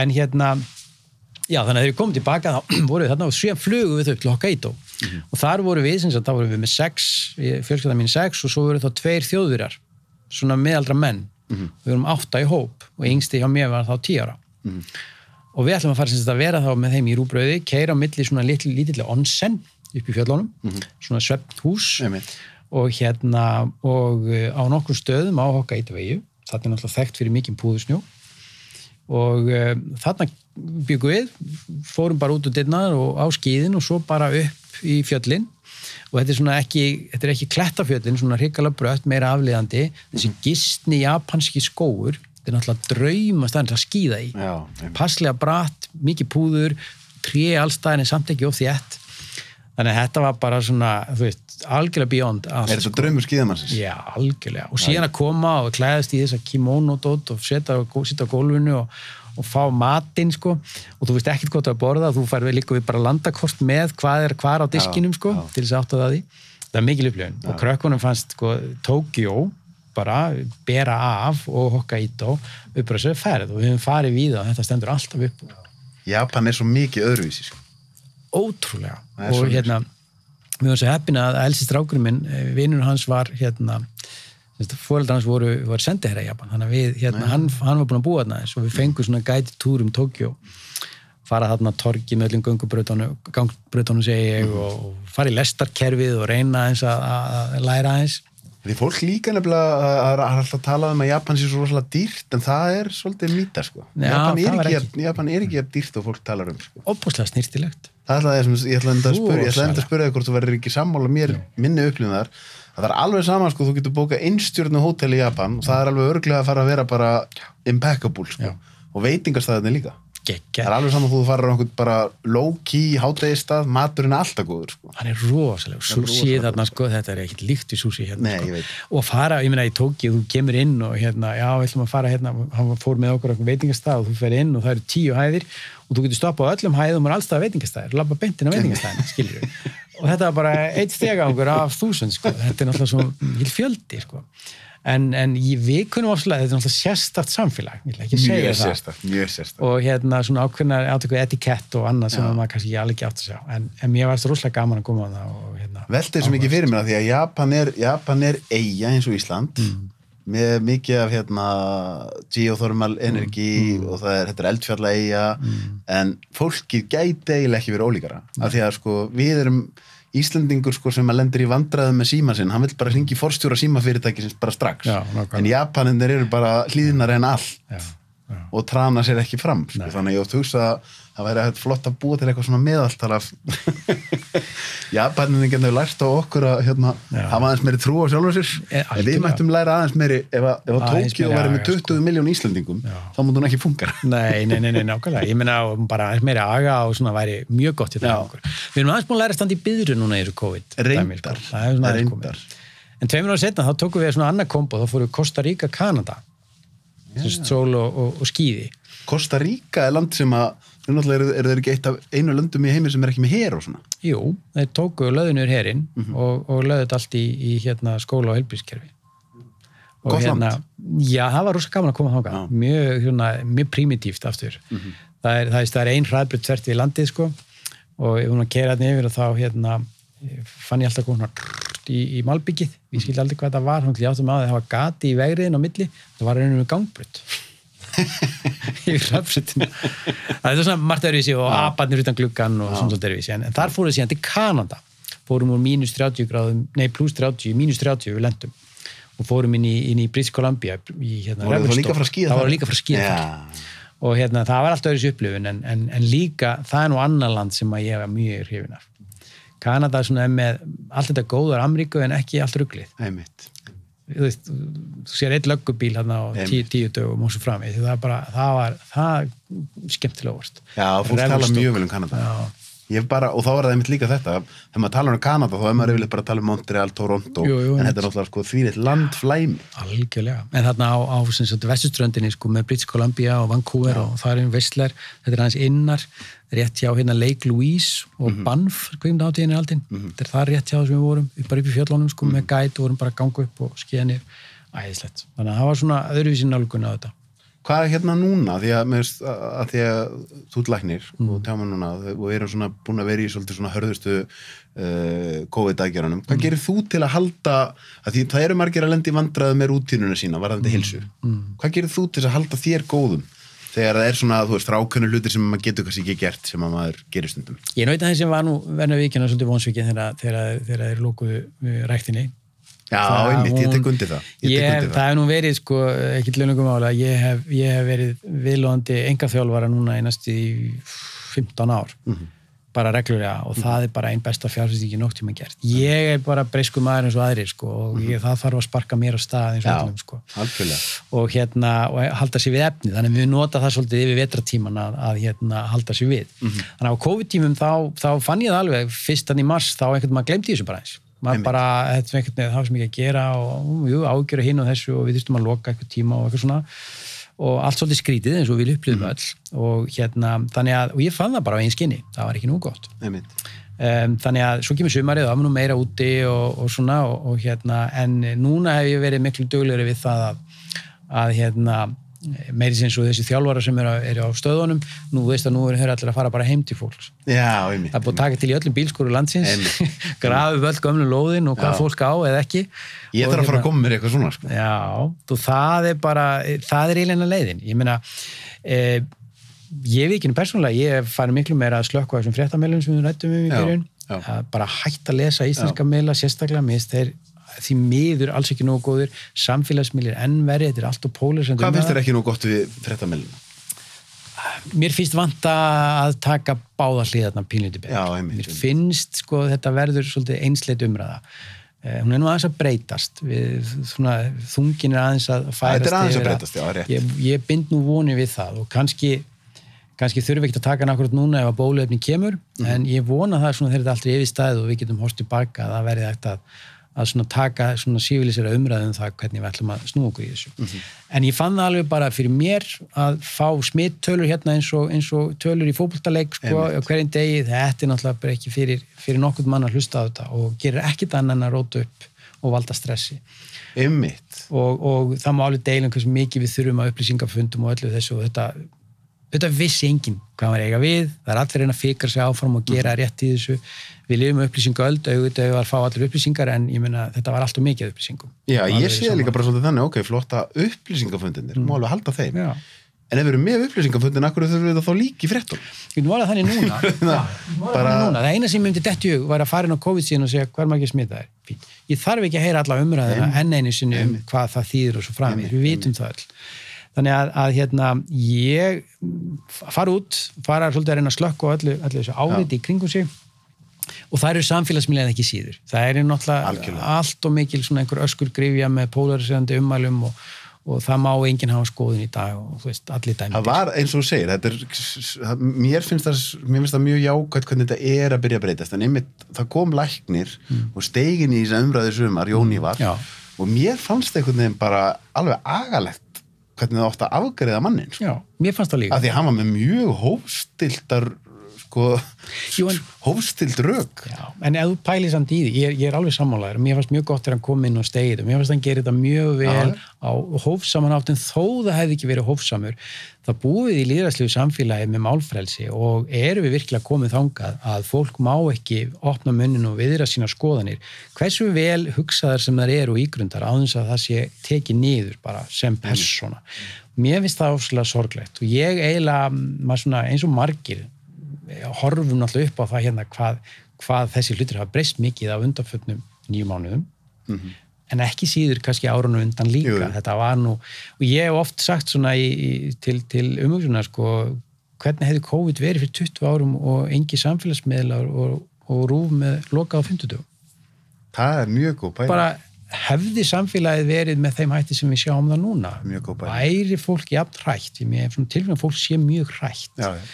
Og svona alla tölu bendunum til þess að við eigum ekki að þurfa kannski að vera svona rosalega hrætt og þetta að taka þetta alvarlega. Algjörlega. En ef við ekki aðeins að draga úr hræðslunni pínulítið. Jú, og jafnvel þó ég væri að taka þetta alvarlega og jafnvel þó ég væri hrættur, þá hjálpar það mér ekki að vera að skoða þessar upplýsingar 20.000 á dag. Sko. Nei. Af því það eins og þú kemur réttir inn á, mjög líklega að fara að gera mig óttaslegnari, valda mig meiri streitu, sem ekki gott fyrir ónæmiskerfinu. Sérstaklega ekki ef streitan veldur í sévíki. Það vera svona punktur sem ekki búið að koma inn og það að benda alla rannsóknir til þess að ef fólk sefur undir ákveðnum klukkutímafjölda á dag þá bara aukast líkur á öllum sýkingum. Já, ég kom aðeins inn á hann, ég spyr fólk sefur illa og þetta bara svo algengt. En hvað að gera á kvöldin? Hversu margir stór hluti ætlar að sofa með síman inn á náttborðinu? Og ég spyr okkur sem, já þetta vekjarklukkan mín. Come on. Þetta nú að vekjarklukkan. Það er hægt að kaupa litlu gömlu bara fyrir 2 skall. Já, akkurat, hafa hann frammi, ég sé alltaf með hann frammi. Sko. Alltaf ég líka. Og verð ekki að glápa á fartöluna á hann fyrir að sofa, skiljur. Segi ég sem að gera þetta alltaf, en við gerum þetta öll eitthvað. En þú veist, lestu bók, þú finnur að þú sefur betur. Þú veist, bara svona, og hugsaðu lýsinguna og kannski númer 1 og 3 fara bara snemma að sofa. Já, einmitt. Það nú alveg ótrúlega einfalt ráð, sko. Það gamla góða, strákur sem heitir Rapp Franklin, sonurinn Ágústu Jónsson, sem er mikill heilsu sérfræðingur. Já. Og ég hef mikið. Og hann einmitt sagði, sko, að hann var að byrja ráðlega að undirbyrja að prófa að fara að sofa 10 dagar í röð klukkan 10:30. Og þá hugsaði ég, það hef ég bara ekki gert í 15 ár. Sko. Nei, ég veit ekki henni, ég var svona BMI, alltaf hangandi framöndir og eitthvað svona, þú veist, og svo bara fór ég aðeins að breyta þessu og ég finn alveg mun. Já. Svo má ekki gleyma því líka sem að maður sé náttúrulega að ég komið rétt yfir 50, að þú veist, þetta er ekki sjálfgefið, við þurfum að halda heilsunni við og líka menn þarf að duga allæfi og ég held að streitan og svefnleysi og allt þetta hafi mikil áhrif, ónæmiskerfið. Ég meina, ertu þá komin inn í þetta með krabbamein, með gigtarsjúkdómana og allt þetta? Ég held að hvað við borðum og hvernig við svona lifum lífinu hafi bara mikið að segja. Það gerir það alveg 100% sko. En 20 krakkar ekkert að hugsa þannig. They live forever, sko. Þau pæla ekkert alveg í þessu, en þetta mikilvægt. Maður þarf að, ég reyndi svona að segja börnunum mínum, sko, að ég sé eitthvað töður þeim, en bara, þið vitið það, þú veist, ég að glíma svona baki og þetta og bara pæla í þessu. Tegiði meir en ég gerði og farið fyrir að sofa. En sumarið var að bjarga manni svolítið, sko, þá einhvern veginn þurfti maður ekkert að pæla í því þó að rektir væri lokaðir eitthvað út á útivistinni mitt. Svo núna finnum maður að það er aðeins, það er reyndar ekki engin afsökun, þú veðri sér orðið leiðilega. Nei. En það er aðeins erfiðar að hafa sig í það, sko. Já, algjörlega, normenn töngluðist á þessum að bjóða úti, sko. Finns ekki dårlige vær, bara dårlige klær. Hættu svælinu, klæddu bara almennilega og það er alveg rétt hjá þeim. Það er svo skrítið. Það er bara að þú ert komin í góðan fatnað, kemur út, þó sé vont veður, það er bara frábært. Það er einhvern veginn ákveðin frelsistilfinningi líka, sko. Já, ég átti svona dag í síðustu viku þar sem að var grenjandi rigning og rók og var rosa erfitt. Svo þegar að því ég var búin að vera í tölvunni í einhverju endalausri framheillastarfsemi og svo þegar að ég komin svona 10 mínútur inn í þetta, þá er ég myndi ekki vilja neitt annað en þennan vind í andlita á mér og þessa rigning á mér, þetta er svo geggjað, sko. Og ég meina, og það er allt í lagi, sjáðu útlendingarna, þú ert að afsaka róki og rigninguna. Þeir séu bara, hvað vil ég sitja, þetta er geggjað. Veist, þetta er bara hér, maður er svona, maður er á lífi, sko. Ég ætla að sé það í kringum mig, það fólk sem er búið að koma upp í vana, bara fara út þó veðrið sé leiðilegt. Það er svona hraustasta fólki. Og mér finnst þetta æðislegt. Robert Marshall þau eru að gera með landvættina, þú veist, sem og allir þessi gönguklúbbar og driffjæri sem hafa drifið þess það. Þetta er að fá alls konar fólk sem er að prófa og gönguskíðanámskeiðin og fjallanámskeiðin. Reynir Trausta, ég fór með honum með Bólvarsfellinu í síðustu. Það er að verða mikið vakning og örgulega núna í mitt COVID-tímabilið þar sem margir neyddust þess að taka útivist í staðin fyrir rektina, það er svona ætti að auka ennþá á það. Ég meina, ég fæ oft fólk til mín, svona fertugt sem að kannski ekki með lífstílinn lagi og ég spyr bara svona hvað hreyfingustundar ég fyrir út að labba. Ég er út fertur, þú veist, þú er að gera eitthvað meira það er bara ekki nóg. Það er gott og gilt, ef við ætlum að labba, alltaf labba upp í móti. Já, ég er svo móður.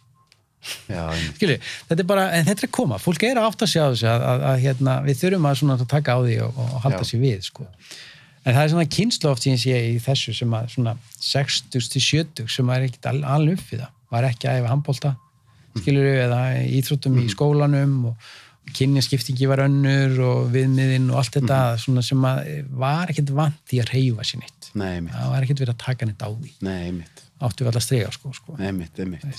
En þetta er að nú eru að koma að vaksa upp sem að eru vanar tölvur. Já, og líka bara náttúrulega búin að vera styrtast inn rannsóknir sem að sína fram og hvað þetta er gott fyrir okkur og allt þetta, sko. Klárlega, sko. Manni finnst þetta svo meðal manneskjan er meðvituð þetta. Já. Og meðvituð svefni líka. Já, algjörlega. Og ég meina, við erum að duglega með krakkana að alaði upp í því að hreyfa sig. Við erum með, ég meina, okkar núna yngstís Tómas, sko, hann er 17 ára og hann er fátt betur en að fara og ganga á fjall, sko. Hann til dæmis nennir ekkert fjallahjólunum sem foreldrarnir í, sko, hann vil bara ganga. Já, það er svolítið. Hún vil bara gegga að ganga, helst einn, sko. Það er óvinnilegt. Hann gekk núna fyrir 2 árum, þá gekk hann 1 Laugaveginn og 1 degi. Bara pabbi mér langar að gera það, ég gerði hann og svo bara gekk hann alla leið 1. Það er alveg vel í lag, 54? Já, hann var einhverja 11 tíma eða hvað hann var og bara, hún fannst að gegga. Þú veist, þannig að sko þetta með að draga krakkana með sem ég finnst svo mikilvægt og duglega að hafa þau alltaf með, þau getið þetta allt saman, sko. Algjörlega. Þú veist, við þurftum að draga hann upp með brjóstsykjum upp á fjallstindana þegar hann var 6-7 ára, sko, og allt þetta og við fórum á hnjúkin þegar hann var 10 ára og þá þurfti nóga samlokum og öllu svona en síðan þá bara er þetta alveg komið og ég hef sagt þér eins og fjallaskíin og annað sem þurfum að erfið á svona, þetta er ekki snýstingi þau fíla þetta. Já. Og geta þetta alveg eins og við, sko. Einmitt, algjörlega. Þetta er allt spurningum að koma hlutum upp í vanna, sko. Allt spurningum hausinn. Já, hausinn. Má láta það vera lokaðurinn. Já, það ekki. Spurningum haus. Spurningum haus. Já. Gaman að fá þig eins og. Takk fyrir að fá að koma. Bara virkilega gaman.